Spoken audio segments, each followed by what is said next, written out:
Hello વિદ્યાર્થી મિત્રો, આપ સૌનું આપની આ યુટ્યુબ ચેનલ પર હાર્દિક સ્વાગત છે. તો આજે હું તમારા માટે લઈને આવી ગઈ છું ધોરણ 9 વિષય ઇંગ્લિશ ની એકમ કસોટીનું સમજૂતી સાથેનું પેપર સોલ્યુશન.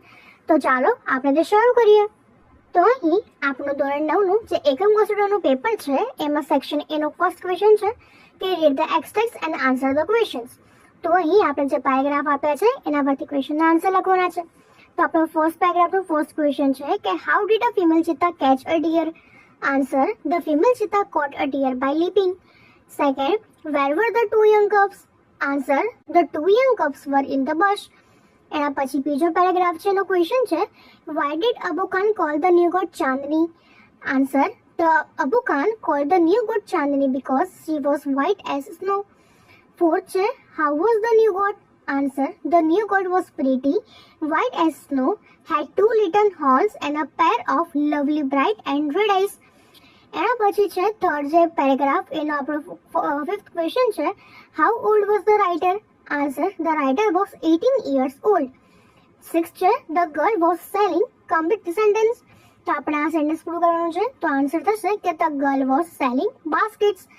એના પછીનો ક્વેશ્ચન છે right whether the sentences are true or false. તો અહીં આપણે જે સેન્ટેન્સીસ છે ટ્રુ છે કે ફોલ્સ લખવાનું છે. તો 7 છે કે villagers decided to drive away Eddie from their village forever. તો તે થશે ટ્રુ. 8 છે Sonia had a cavity on her molar. તે થશે ટ્રુ. 9 છે Chandni was white as snow. તો તે પણ થશે ટ્રુ. અને 10 છે કે the writer broke his journey at Deoli made inquiries about the girl. તો તે થશે ટ્રુ. તો હવે એના પછી છે રાઇટ અ શોર્ટ નોટ. તો આપણે નીચે જે ટોપિક આપ્યા છે એના પરથી શોર્ટ નોટ લખવાની છે. તો આપણો ફર્સ્ટ ટોપિક છે કે એડી. તો આપણે એના વિશે શોર્ટ નોટ લખીએ કે Eddie was a Zulu hunter. A hunter hunts with his own strength and skill, but Adi was lazy and weak. He stole 2 cups from the mother cheetah. He was a thief. He broke the rules of his tribe. He brought dishonor to the whole tribe. So his tribe decided to drive him away from the village forever. એના પછી 12 છે કે રાણી કી વાવ. તો આપણે લખી શકીએ કે Rani ki Vav is a step well.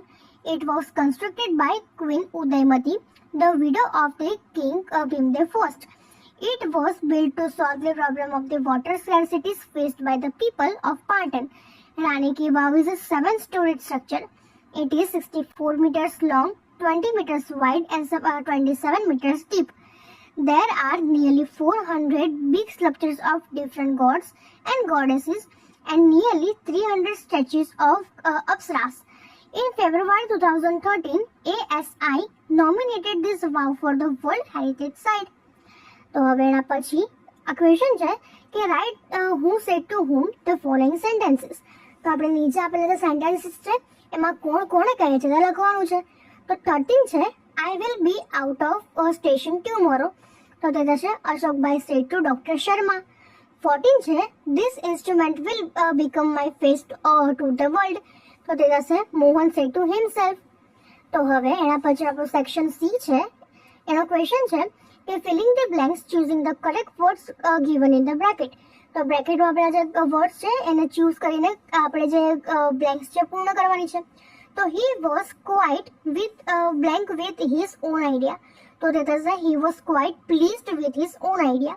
He decided to follow the curves and blank one. તો તે થશે he decided to follow the curve and still won. એના પછી સેકન્ડ છે કે Sonia had a blank toothache. She would neither eat anything nor could she go to school. તો તે થશે કે Sonia had a silver toothache. She could neither eat anything nor could go to school. તો હવે એના પછીનો આપણો third છે કે music was in his blood. He grew up with blank. Like his father and other family members, he was blank trained in vocal music. તો તે થશે કે music was in his blood. He grew up with musicians.